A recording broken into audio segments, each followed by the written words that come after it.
Hello Internet, Joe Hay here. Let's talk about Final Fantasy VII Rebirth. And first of all, a disclaimer. If you haven't finished Rebirth, don't watch this video because there might be some spoilers. Everything I'm about to discuss in this video comes from my perspective as a long-time and a hardcore fan of the series. I have played most of the original Final Fantasies in the 90s and 20s, like Final Fantasy IV, 5, 6, 7, 8, 9, 10, 12, 13, 14, 15, 16, FF7 Remake, and now Rebirth, and some other Final Fantasy related games and so on. And some of these games I've played many times through. But yeah, so in this video, we are talking about Rebirth, and especially the areas for improvement in FF7 Rebirth.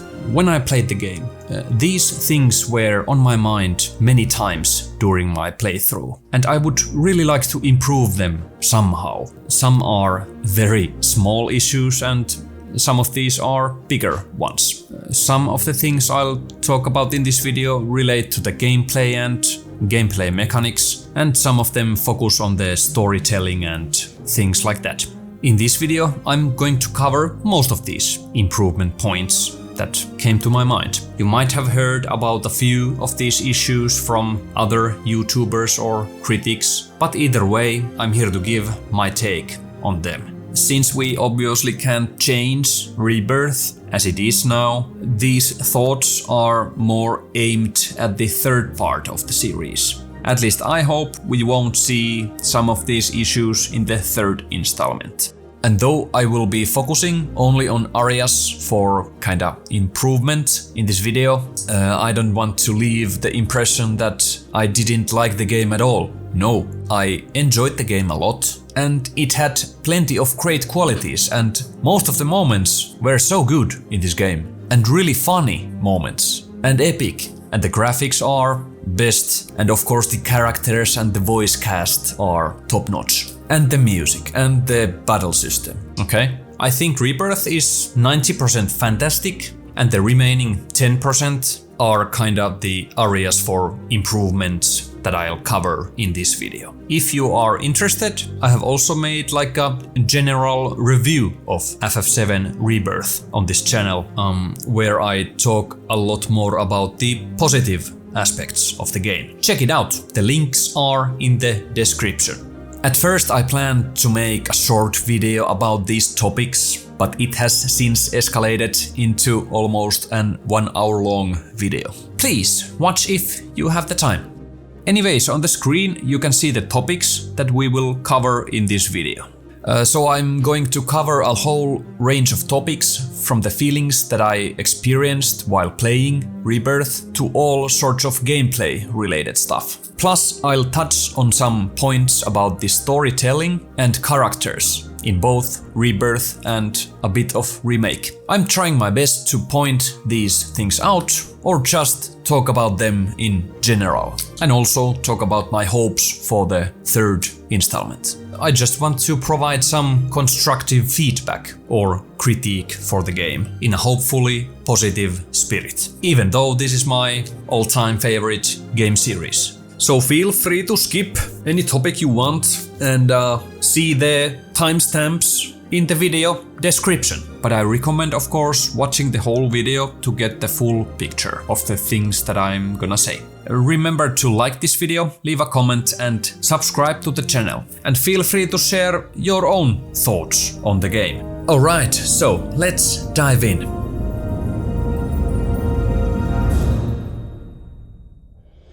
So, some words about the world exploration. These things that I'm about to discuss may seem relatively small things in the grand scheme of things. However, I believe that small things matter, especially if they are constantly presented to the player throughout the game, like repeatedly. And if you can't get rid of them as a player because the gameplay doesn't allow it, then indeed I think small things start to matter a lot.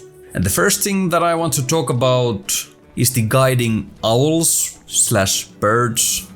which leads you to the life springs, Minichocobos, which leads you to the resting spots, and the rocks, which leads you to the summon caves. Okay? The concept of having these owls and Minichocobos and summon rocks guiding your travels was kinda okay, but I feel that they take away from the surprise element of exploring the world. Maybe these owls, Minichocobos and rocks could have just appeared in the grasslands area and then been forgotten elsewhere. Because for me there wasn't like many or any summon cave, life spring or resting place where I felt that thrill of discovery. You know, like, hey, I found this place. There was this secret summon cave or something. Or I don't at least recall many of those spots that I came across just by a chance. And that's because the owls and Minichocobos showed me those places. And I think that's kind of a problem. One solution to this could be that it would be fantastic if the developers could give us an option in the menu to turn these kinds of guiding elements off at least. Like, you could turn off the owls if you want, because I just don't want them to spoil my exploration. And after the grasslands area, I actually tried really hard to ignore or avoid the owls. And when I saw these owls, I mainly tried to pretend like, oh, I didn't see that owl and I didn't see it fly into that cave, you know? And about the Minichocobos, I would like to have an option to be able to turn also them off. Or maybe just have the Minichocobos hanging around near the resting spots without showing me where those resting spots are. Because you kind of get the point of these guiding elements after the grasslands area. At least I understood immediately that, okay, in the world there are these summon caves, resting spots and life springs that you just need to find if you just do a little bit of searching, because I think you just cannot get lost in the game world. It's not so big. But yeah, at least for me, I think the real fun comes from that when you discover something on your own, you know? So I hope more of that in the future. Alright, we are still on the topic of exploring the world. Exploring the vast areas was kind of fun, but in Rebirth it unfortunately often felt more like work or a chore. There were some great ideas about how the world should be explored and new places discovered, but I still found myself thinking a lot about a couple of issues while I was playing the game or exploring. When the game tells you too much and shows you on the map where everything is, or how many places you still need to kind of visit, like for example this Chadley meter, which you see often when you explore the regions, it kinda kills the sense of surprise. Again, it feels less like discovering stuff and more like just ticking off locations you know you have to visit. And this is kind of a direct continuation of those owls, rocks and Minichocobos we were just talking about. Plus, there is Chadley, who is constantly calling you about the world and location related stuff. And yes, don't worry, we will talk more about Chadley really soon. I know I'm repeating myself here a bit, but because of these issues, there weren't many surprises in the world. Exploring the world or regions was really fun, but it was also work. Or it was like 50-50 for me. I just felt a lot that the game was holding my hand. Yeah. Take, for example, Elden Ring as an example. It has a big world, open world, with tons to discover. And exploring Elden Ring's world, at least what I recall, never felt like a chore, or not at least this much. Even though Elden Ring has also many like repetitive elements, like similar tombs or the Erdtree bosses and so on, but the exploration still didn't feel somehow work. And this is partly because the game doesn't show you everything on the map right away. And in Elden Ring you don't have a Chadley-like person whispering in your ear about where to go and what to do next. The world of Elden Ring keeps its sense of mystery, and you often get that cool feeling of, hey, I found this place myself. Nice. Well, is there any solutions to this in Rebirth or the third installment? Maybe toning down a bit of Chadley's involvement and leave more mysteries in the world or to the map for players to really discover themselves, and nothing or nobody guides you to those places. They would be then real secrets, you know. Plus removing at least some of the indicators of how much gameplay is left per region, or at least give players the option to turn these kinds of indicators off in the menu, or something. Maybe it could be something like this. If the game really wants to show the player most of the places they need to visit or guide the players to these locations, why not leave about, for example, 20% of the game with places that no one or nothing leads you to directly? And I emphasize that these places should be real secrets that only the player can find, completely by chance. Or maybe there is like a super small hint or tip on the other side of the world that refers to a secret location you can access later or something. And the player might not even realize what it is about at that point in the game. And I'm just throwing out ideas here, but I think you get the point. But yeah, and the whole point of this very long story was that I hope that they will leave more mysteries in the world and like real secrets that only the players find themselves completely by chance. That's what I'm hoping for.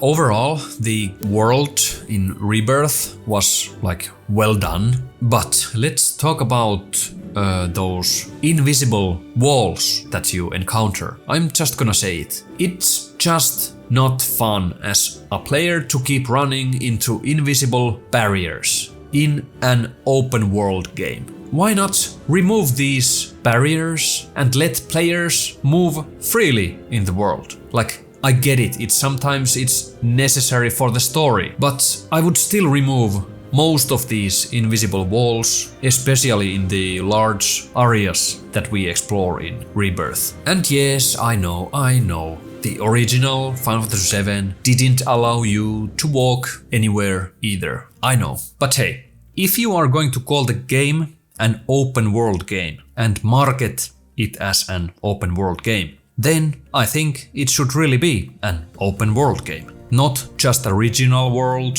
or an kinda open world game with thousands of invisible walls that you can't get past, okay? Having played through, for example, Horizon Forbidden West and Elden Ring, I have gotten used to how freely you can move around in a game. If you fall off a cliff, that's on you, and that's it. You can walk off that cliff if you want, but it might not be the best idea.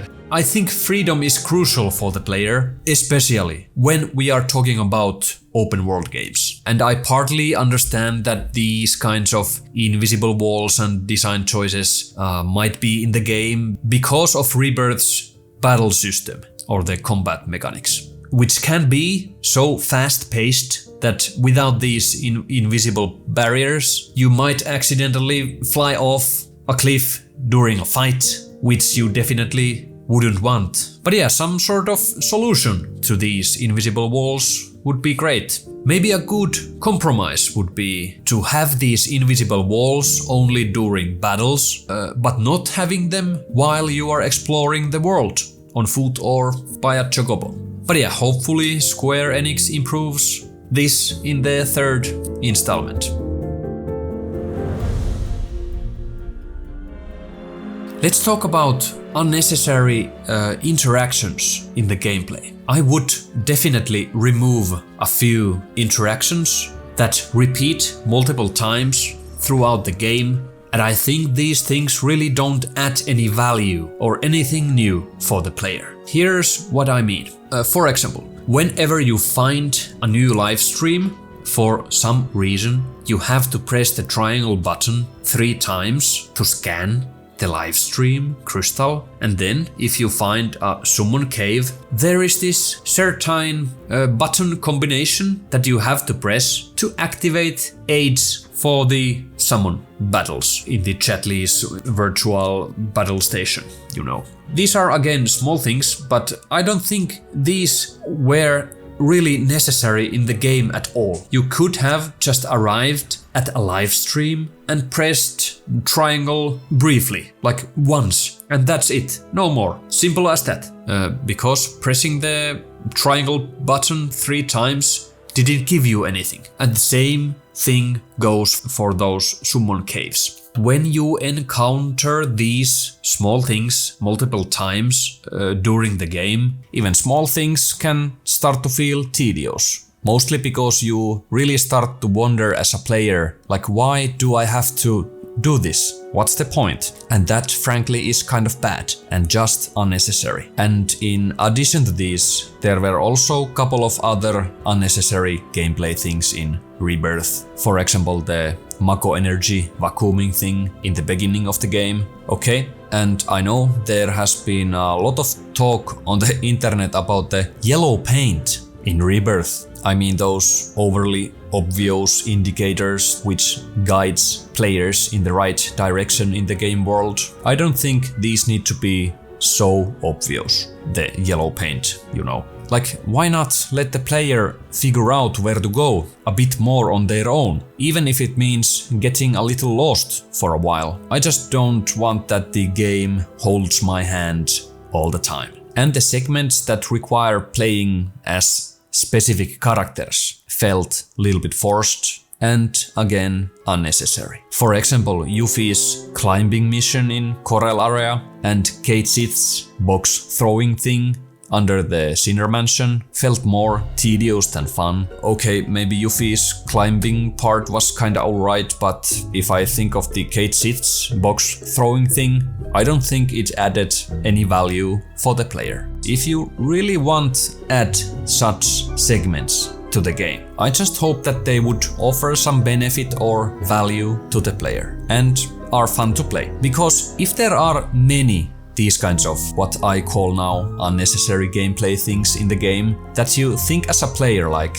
why this is in the game at all, it just starts to reduce the overall gameplay experience. And that is just my opinion. Then the Gongaga area happened. Just gonna say that playing through this area felt really kinda frustrating and clunky, and I only started to feel good about the gameplay again once I was out of the Gongaga region. Okay? Like when I went to the Nibelheim area. But why was that? Why was the Gongaga area frustrating? Getting around in Gongaga area was kinda tough, and it was frustrating to figure out how to get to places. Even though you had the map, and I looked at that map, but I still didn't get to places. In the beginning, I mean. Of course, in the end, I found my way to where I needed to go, but anyways, in overall, it was just horrible to move around in Gongaga area. And comment down below if you felt the same way. And the frustration was mainly because, as we have talked about before, the world is full of invisible walls.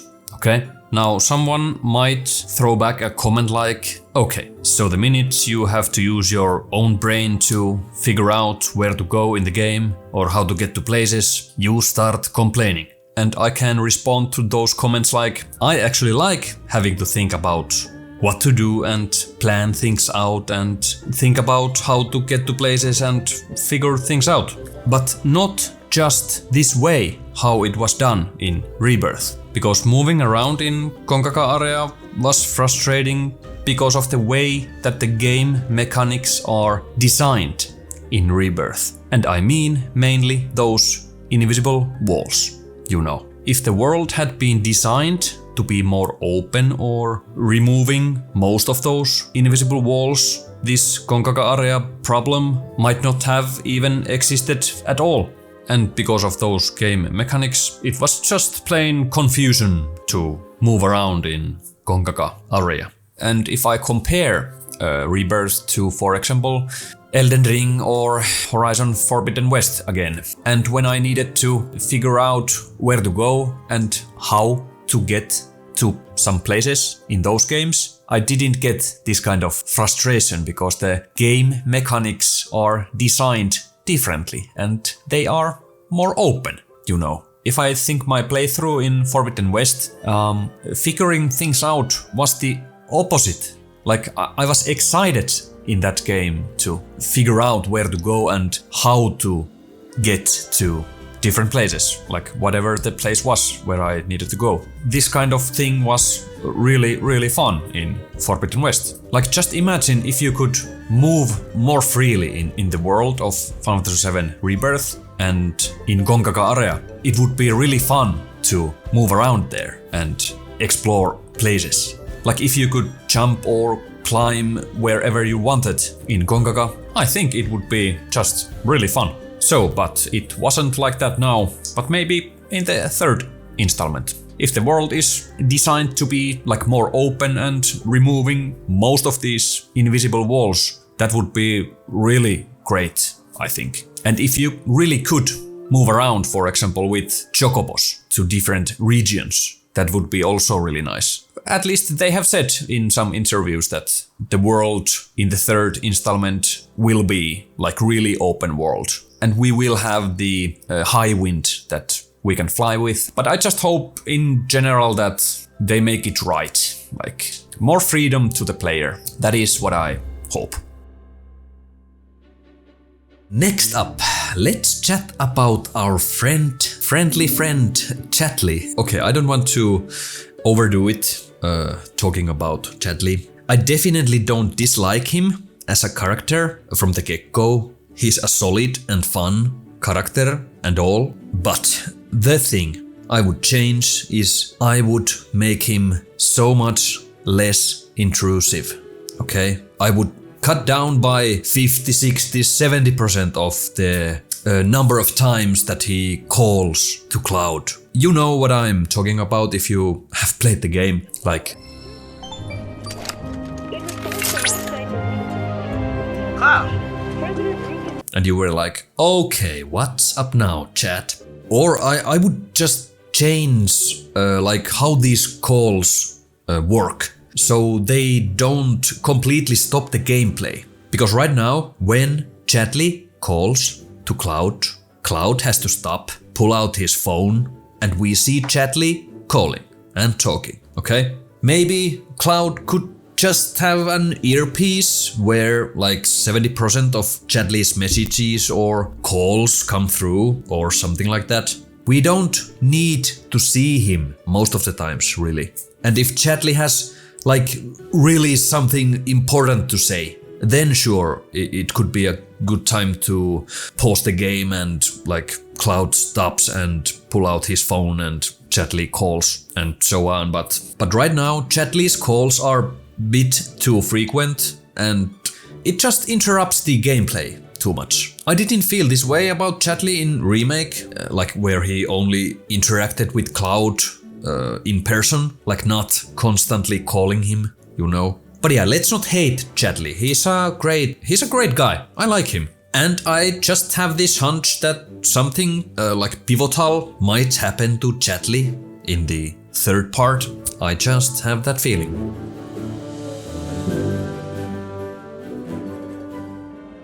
Okay, too much is too much. And I'm talking about the minigames. Yeah, the developers promised plenty of content, which is great, but sometimes too much is really too much. It can be both good and bad. And yeah, you can totally choose to skip most of the minigames if you want to, and that's totally fine, no big deal. But as a player, I kinda felt like, man, there are just so many of these minigames and I don't feel like doing all of this, but if I don't, I might miss out something important. I didn't do everything because there was just so much to do and you always have to learn the like the rules of the minigame or how to play it, and which means spending time getting good at it and so on. And another important point is that some of the minigames seem to be in there like just for the sake of having minigames. Some of the minigames didn't feel like meaningful. And I think that the game could benefit for like fewer activities, focusing more on enhancing the quality of what's already good and making it even better and more meaningful for players. Like the card game, it was fun, and Fort Condor, they were really good. For example, I just wanted to quit the Moogle minigame, like halfway through. I played it in 3 or 4 different regions, but then I just didn't want to do it anymore, because I felt that it was added in the game just because of having the minigame. Sorry for saying that, but that is how it was for me. And then there is this significant Final Fantasy VII location, the Gold Saucer, a haven for minigames. And in the end, I felt that I just don't want to go there to play more minigames, except maybe the Chocobo Racing and the Battle Arena. And that's because there are already so many minigames scattered around the world. And I know that Final Fantasy VII is famous for having a lot of minigames, but still I think too much is too much. Like I just mentioned, right now the minigames in Rebirth feel a bit all over the place. And if I compare this kind of thing to, for example, Witcher 3. Witcher 3 is like really highly acclaimed game, even though it had just one minigame, as far as I remember. But it's done really well, and a lot of effort was put into that minigame. And I mean the card game in Witcher 3. And of course, I'm not saying that Rebirth or Final Fantasy VII Remake series should have only one minigame, but fewer minigames than it has now. And I hope that they put a lot more effort and care into those fewer minigames. Okay.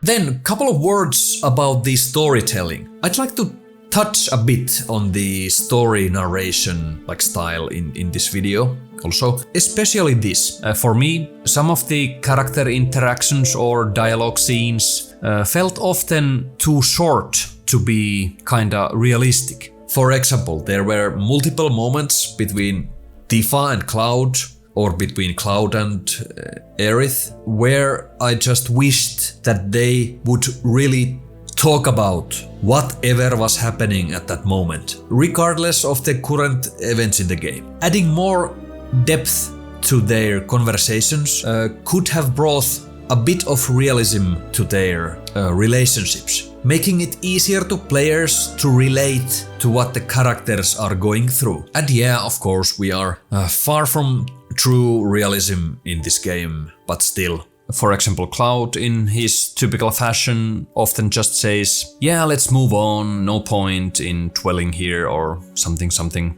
And then the conversations and topics just drop off or stops completely. And as a player, you are kinda left feeling like, wait, what? They could have just paused for a moment and really discussed this issue X, whatever the issue was, like no matter what happened in the game. Even the important topics weren't discussed enough. At least I felt like that. And adding to the dialogue doesn't need to be extensive. Just a few more sentences in each situation or in each scene could do the thing. For example, in Final Fantasy XVI, they had enough dialogue in most of the situations or most of the scenes. Because if I recall anything from that game, I think I never got this kind of feeling while I played Final Fantasy XVI. A couple of my friends said that they think that Final Fantasy XVI had too much dialogue and too much cinematic scenes that you didn't get to play the game because it had so much of those cinematic scenes. But for me, I like those cinematic scenes, and I like watching game cinematics, even though they are longer scenes. If it's justified, like if the story needs you to watch some dialogue scene even though it lasts longer, then it is okay if it's justified by the story. But yeah, back to Rebirth. Just a minimal addition could bring a sense of realism to the game and enhance the communication between characters and, in this game's dialogue scenes. I think that would be really nice.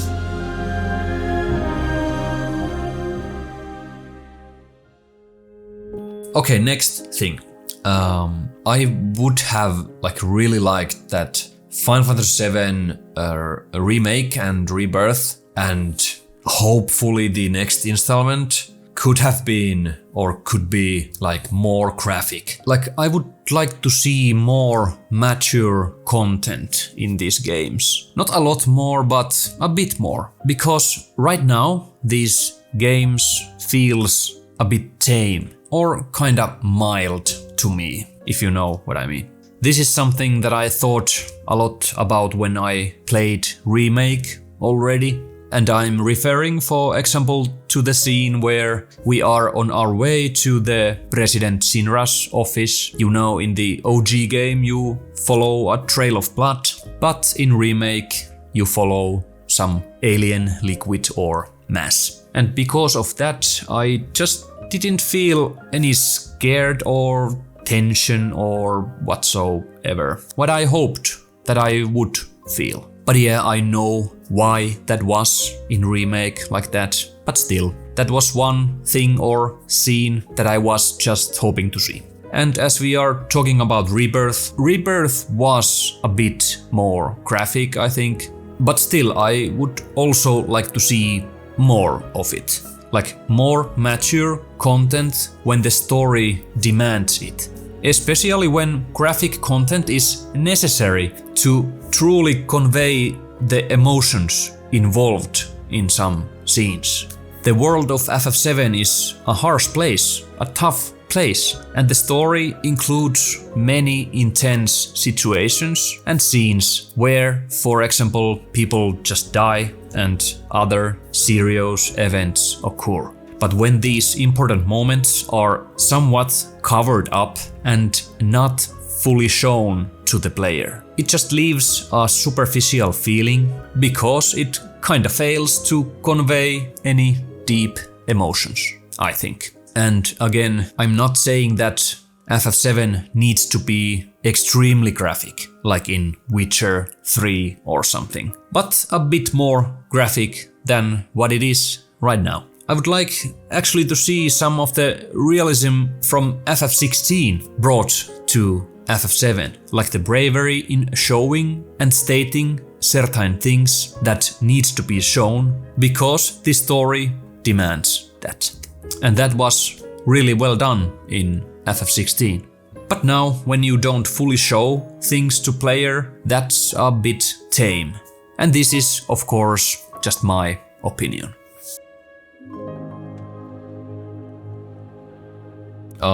Let's pause for a moment. Remember to like this video if you find it enjoyable and remember to subscribe. I really appreciate that. And if you want me to do more videos like this, please leave me some comments down below. And if you want to support my channel, check out the links in the description below this video. Just a couple of words about our energetic friend Roche. And all of this might sound a bit harsh, but I'm going to say it anyways. One of the only good things the developers did with Roche was what happened to him in Rebirth. And I mean this moment. I feel that Roche was a character who was pretty on the outside and kinda poor on the inside. Especially in Remake, Roche was mostly just overly energetic and inauthentic for me, and I think the game was good already without him, except for what happens him in Rebirth, because it was the only point that I felt something for him when he turns into one of these black robe guys. At that point, I actually felt something for him. And fortunately in Rebirth, Roche felt more human to me than if I compare what he was like in Remake. So that was also a good thing. But yeah, if I were there to include Roche into the FF7 story, I would make him completely different. Pretty much the opposite of what he was now in the game. I'm sorry, but that's what I really think.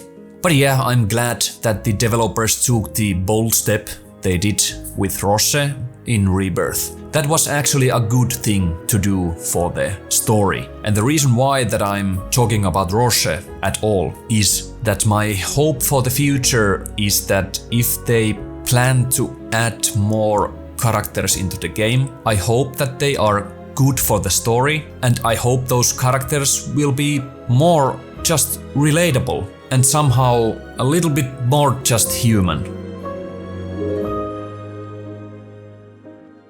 Okay, next let's talk a little bit about Sephiroth, our main villain. You might have heard a lot about him from other creators or YouTubers or critics, and you have yourself thought about him too. But let's chat about Sephiroth anyway, because he's a pretty key guy in Final Fantasy VII story, right? He is supposed to be the ultimate villain, and if you are a storyteller or a film director, at least I would want that whenever Sephiroth appears or is mentioned, he leaves some kind of impression, like a hint of fear, a sense of dread, some anxiety, or a sort of wow, that's Sephiroth there moment. And you should feel a bit of fear, thinking, man, what a bad guy. Or it would be so crazy to have to fight him, especially if he is meant to be the main villain in your story. But from my experience, I haven't felt kinda any of that, what I just mentioned. I have felt something, yes, but not so much. Mostly when I see Sephiroth, it's just like, oh, there he is again, whispering something into Cloud's ear. Or some cool scene with a fight or whatever. He feels too, like, buddy, like your friend. Like, oh, there he goes, talking about things again, you know? There is definitely, like, zero fear factor. And this is partly because Sephiroth is shown so often in these games, like every 15 minutes or every hour or whatever in Remake and now in Rebirth. And we have already fought against him. In other words, he's an overused character. You know, if you show the villain right at the start of the movie, they aren't as scary for the rest of it, because you have already seen him. There would be a different vibe if, say, the villain was only talked about, like now and then, not shown so much, but just teased and built up. Then you would be left thinking that Sephiroth guy must be pretty evil, right? And what he is really like if people talk about him in this way. Sephiroth's kinda guy or villain should be built up more in your imagination.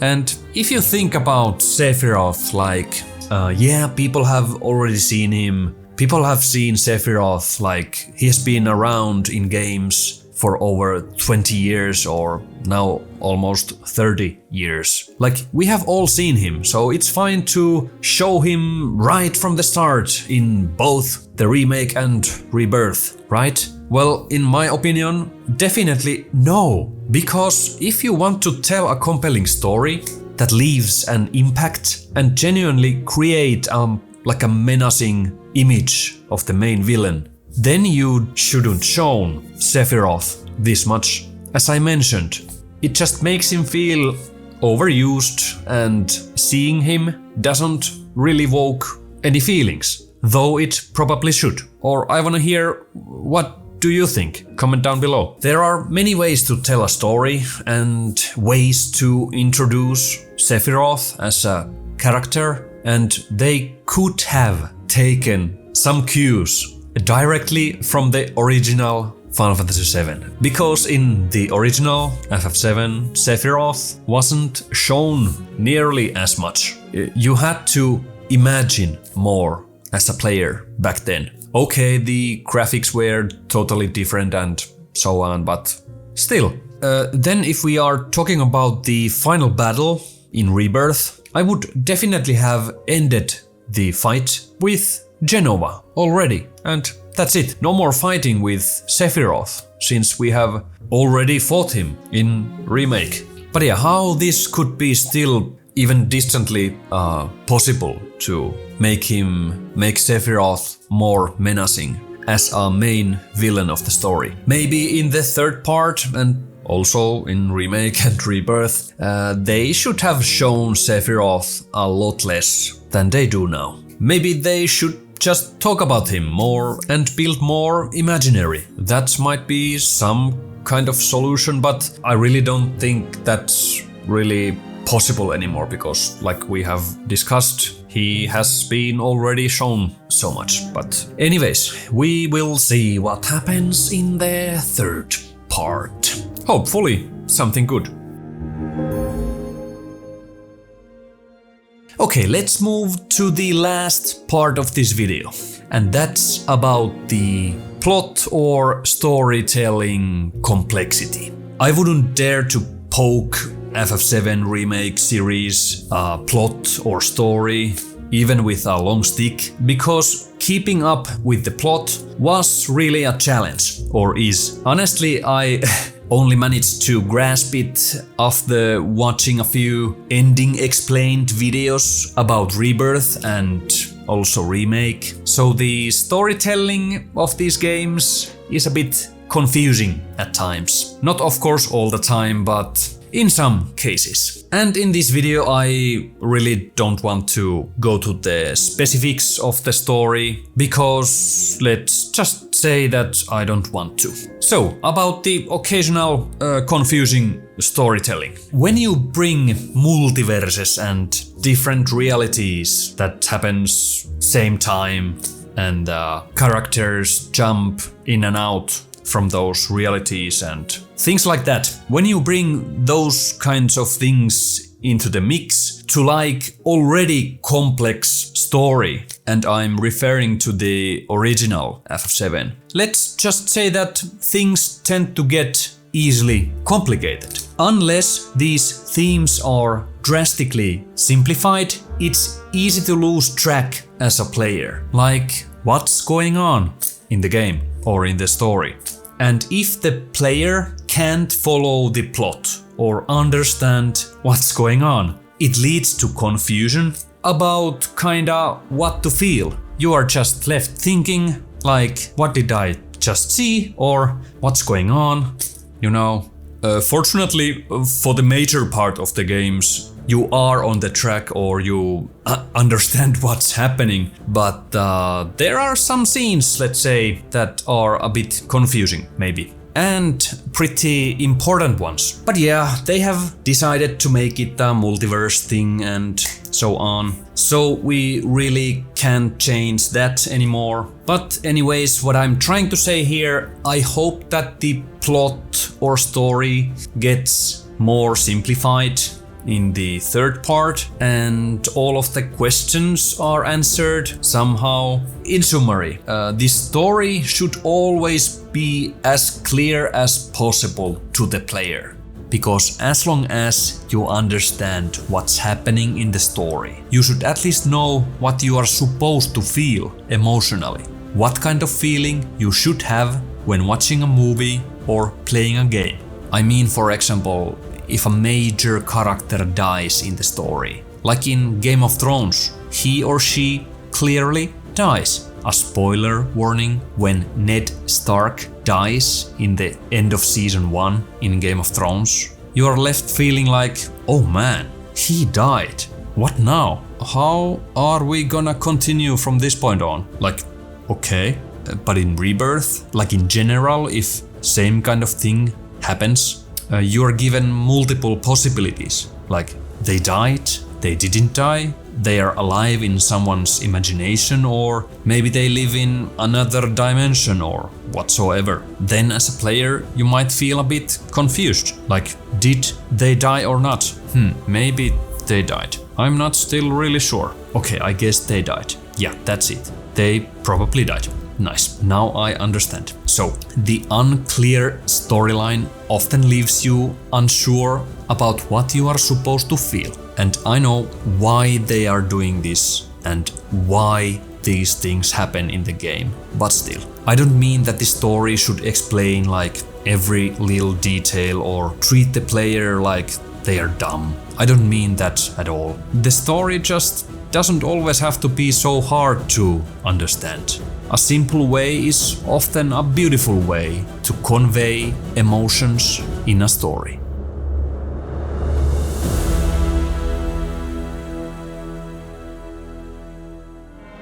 So this brings me to the end of this video, and if you have watched all the way through here, I really thank you. If anything I said sounded a bit harsh, I totally get it, but I still want to be straightforward. If you didn't understand something I said, feel free to ask more in the comments. Generally, I like to analyze games or movies very thoroughly, and that's what I wanted to share in this video.